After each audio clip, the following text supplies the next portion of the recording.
Hi everyone, welcome back to Learn With Me. I'm Deborah Hanson, and today we're going to look at AP Psychology 4.4, Psychodynamic and Humanistic Theories of Personality, Part 2. So there are two CD questions for this section of Unit 4. I've already done Part 1 on a separate video with all the essential information you need to know for that, but there is a lot of information. It's quite dense, so I decided we'll split the CD questions into different videos to make it easier for you to absorb all the information. So before we get started, let me say thank you to everyone who's already subscribed to the channel, and if you haven't done so already, please hit that subscribe button and then you'll get notifications for the new videos that are coming up. And if you like the video at the end, hit the like button for me as well. Also, as always, if you have any questions, put them in the comments. I'm happy to answer them. And you'll also find the link to the full slideshow and workbook that I have that goes along with each of these videos. So let's get started. So these are all the key terms that we need to know for Unit 4.4, and it's for CED question 1 and 2. So it looks like a long list. You'll find these on a separate video where I go through the definition and example for each of the words. Remember how important those key terms are because you need to be able to identify them and apply them on test day in MCQs and FRQs. The second CED question for 4.4 is explain how the humanistic theory of personality defines and assesses personality. So we're going to look at that question and all of the essential knowledge that the College Board wants you to know to be able to answer this question. So what is humanistic theory of personality? Humanistic psychology emphasizes personal growth, free will, and self-actualization as key factors in personal development. Let's explore some key concepts of humanistic theory, which emphasize personal growth and self-fulfillment. This perspective focuses on what makes us inherently good and capable of reaching our fullest potential. First, we have unconditional positive regard. This means accepting and valuing someone without any condition or judgment. Essentially, it's about offering total support and acceptance no matter what. Think of a parent who supports their child's choices, whether they want to become an artist or a scientist or anything else. By not criticizing or placing conditions on their acceptance, the parent fosters the child's self-confidence and encourages their personal growth. So in therapy, unconditional positive regard helps individuals feel safe and valued, which is essential for exploring and resolving personal challenges. Next, let's talk about self-actualizing tendency. This refers to our innate drive to reach our fullest potential and grow as individuals. It's the motivation to become the best version of ourselves, pursuing meaningful and fulfilling goals. For example, imagine someone who loves art but faces pressure to choose a more practical career. Despite the societal expectations, they follow their passion for painting, striving to express their creativity and live authentically. That's self-actualization in action, pursuing what truly matters to you. So why does this all matter?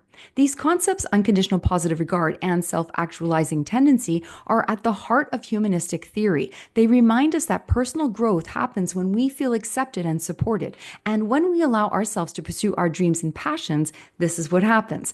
This perspective highlights the importance of self-worth and meaningful goals in achieving personal fulfillment. So humanistic theory focuses on how we can grow and thrive, emphasizing the positive aspects of human nature. It's a powerful approach to understanding behavior and mental processes. So now we're going to talk about how personality is assessed within the framework of humanistic theory. Unlike other approaches, the humanistic perspective focuses on understanding the individual's personal experiences, values, and goals. So let's dive into the two primary techniques used to assess personality in this approach.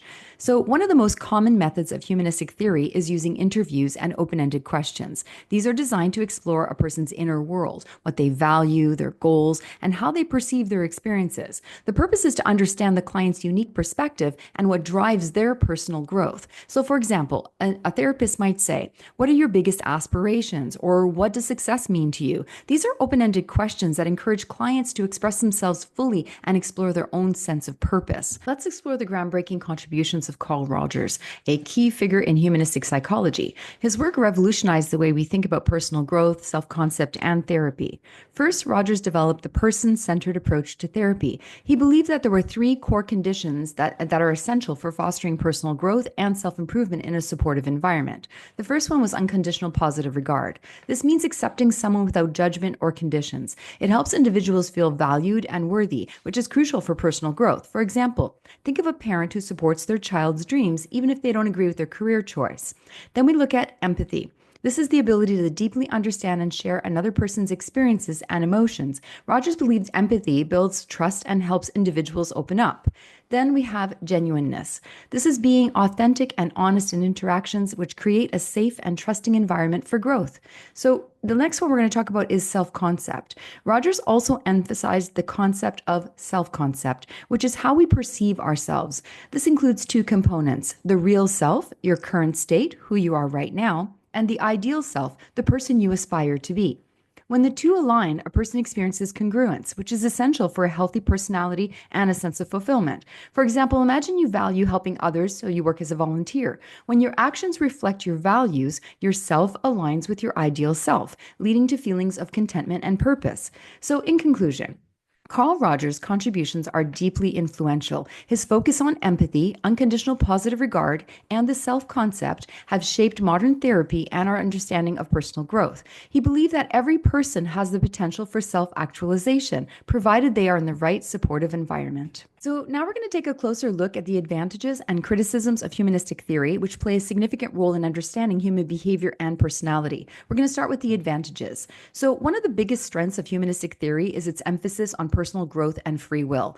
It encourages individuals to take control of their lives and work towards fulfilling their potential, which is very empowering. So, for example, imagine a student who believes they have the ability to improve their grades through effort and perseverance. This mindset aligns with the humanistic focus on free will and self-actualization. Another advantage is how this theory stresses empathy and unconditional positive regard. So, by fostering acceptance, individuals feel valued and more likely to build self esteem. For example, a therapist offering non judgmental support to a client helps them feel comfortable about exploring their goals and challenges. Now, let's look at the criticisms.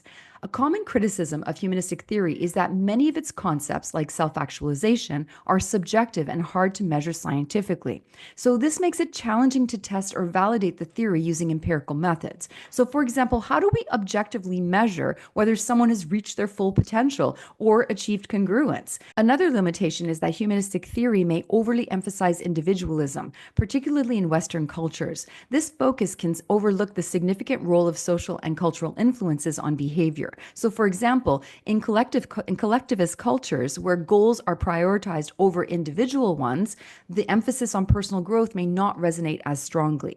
So, while humanistic theory has made many contributions towards focusing on personal growth, empathy, and free will, it's not without its limitations. The challenge lies in balancing its strengths and understanding its limitations, especially in terms of scientific measurement and cultural relevance. It's important to look at how humanistic theory applies to different areas of life: therapy, education, and workplace. First, in therapy, Carl Rogers' person-centered therapy is a key application of humanistic theory. This approach focuses on creating a supportive and accepting environment where individuals feel safe to explore their thoughts and emotions.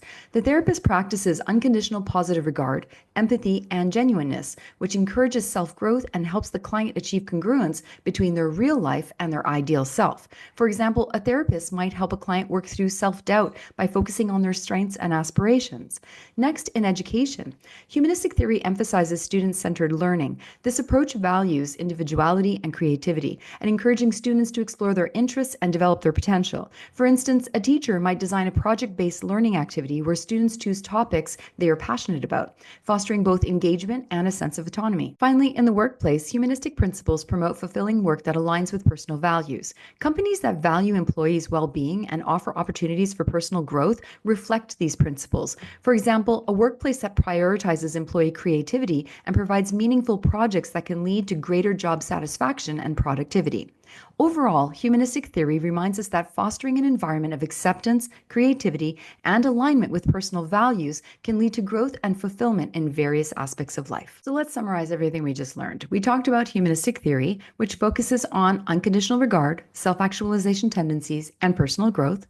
We talked about assessment. Personality is assessed through self-report questionnaires and exploring individual experiences.